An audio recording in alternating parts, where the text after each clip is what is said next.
Hello there, it's Sarah from Paper Lovely. Thanks for joining me today. I have got a Easter themed watercolor card to share with you today, and I am jumping right into the watercoloring. I have sped this up quite a bit. I like to leave in the full process for those of you who enjoy watching that. For those of you who would like to just watch the finished card being put together, you'll want to jump to around the 13-minute mark. So I have gone ahead here and stamped out my image. This is called Tiny Townie Ella Loves Easter, and it is by Stamping Bella. You know that is really my most favorite stamp company to watercolor with. And I have stamped that on my Fabriano hot press watercolor paper using my Simon Says Stamp Intense Black ink. I'm using my Gansai Tambi watercolors and my trusty Santa Fe brushes. So I'm going to go ahead here and turn up the music, let you enjoy the process, and I will meet you at around the 13-minute mark to put everything together.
All right, now that we have both of our images watercolored, I'm giving you a look. I peeled away my tape. Now this is low tack painter's tape, but it tore the edges of my paper, and I am not going to lose my image. We're just gonna rearrange a little bit. I'm gonna show you how I saved these. So I have grabbed my, this is from My Favorite Things stamps. It is a frame die out of their Blueprints 32 set. So I am going to line this up here very carefully, and I'm just going to make sure that I'm cropping just to the top of my image. I'll add down some of my Post-it tape because I know for sure that that is not going to tear. And then I'm going to run that through my die cutting machine. So basically, I'm going to have a little gap in between these two pieces of my watercolor paper. So I'm then going to take just a leftover piece, and I will use that same frame die because I want my edges to match. This gives it a really nice sort of little curved edge at the corners, and I want to make sure that that is all matching. So I've grabbed one of my card bases here, and I'm going to end up trimming this top portion down just a little bit. Let me grab my ruler and I can give you some measurements here. So the top portion measures about 4 3/8, and then the bottom portion ended up measuring roughly a 1/2 inch. And then I'm gonna have a little gap in between the two. So I've gone ahead here, added some of my double-sided foam tape behind the back of that. So I've used some 1/2 inch on the top portion, and then I will use a row of 1/4 inch, and then I'll add in another little row of 1/8 inch on the top of that there to fill that in, make sure that I've got that little piece really well stuck down. My card bases today, I am using Paper Tray Ink Aqua Mist and Stamp Market Cotton Candy. I'll go ahead and peel away the backing, and then I'm going to place this on my card base, just making sure my top and side borders are looking roughly the same. And then I will add in that bottom piece.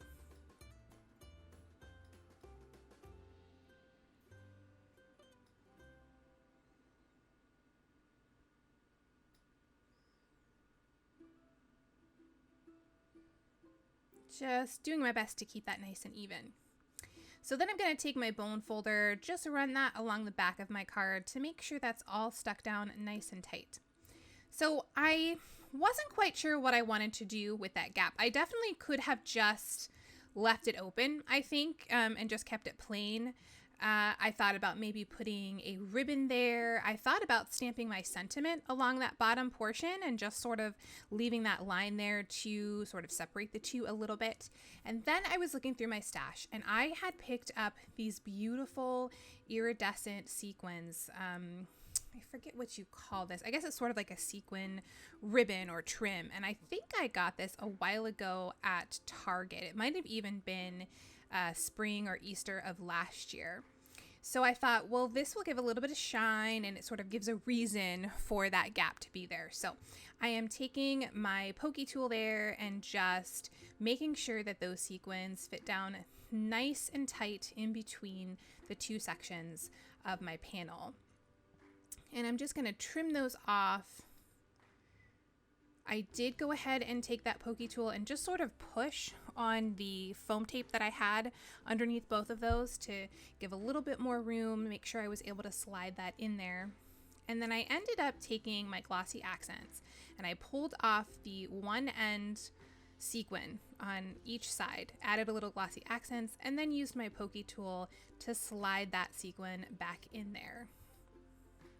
It was a little finicky, but this worked really well to make sure that the string that was holding the sequins together was hidden underneath there, and I knew that they weren't going to go anywhere because it was tacked down with that glossy accents.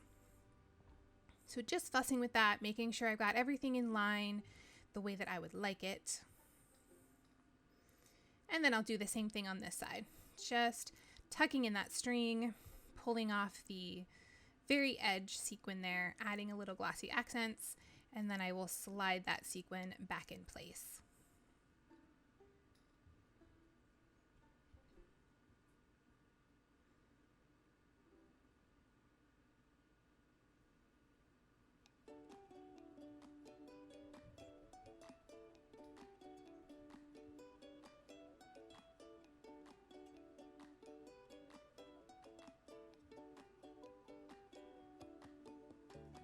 There you can see, looks like it was almost planned to be that way. I, of course, will do the same thing with my other card, but for the sake of time, I'm going to spare us that. I am going to stamp my sentiment for an egg, extra special friend, on a panel trimmed to 3 3/4 by 5 inches. That's going to match the size of my frame on the outside of the card. I will then add some ATG to the back and pop those on the inside.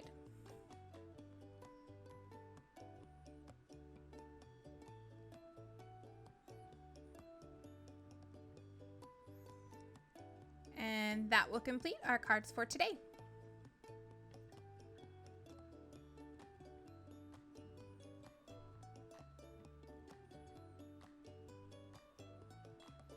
Here are a few close-ups of the finished cards. In the description box below, you'll find my blog post, which has additional photos and links to the supplies I've used. If you enjoyed the video, please leave me a comment or a thumbs up and subscribe for more. Thanks so much for watching, and I'll see you in the next video.